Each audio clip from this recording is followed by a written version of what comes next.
2026 தேர்தலில் தமிழகத்தில் மும்முனை போட்டியா என்பது குறித்து நாம் தமிழர் கட்சியின் தலைமை ஒருங்கிணைப்பாளர் சீமான் பதிலளித்துள்ளார்.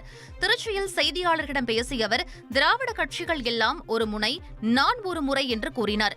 கோட்பாடு அளவில் முரண்பாடு இருப்பதால் பேசி பலனில்லை என்றும், எங்களுக்கு ஒரே போட்டிதான் எனவும் சீமான் தெரிவித்தார். 2026 தேர்தலில் மும்முனை போட்டியா 4 முனை போட்டியா?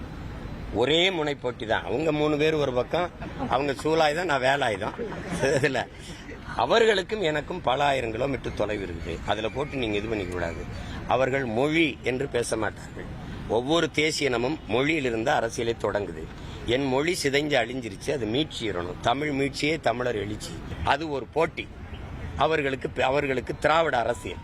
தம்பியே திராவிடம் கண்ணுன்னு தப்பல. திராவிடம் தமிழ் தேசியம், அவர் திராவிட கொள்கையில இருக்கிறார். பெரியாரை வழிகாட்டின்னு ஏற்றுட்டார். அவங்களுக்கு எங்களுக்கும் கோட்பாட்டு அளவுல ரொம்ப தூரம் இருக்குது. அதனால அதை போய் பேசி பயன் இல்லை. ஒரே போட்டி.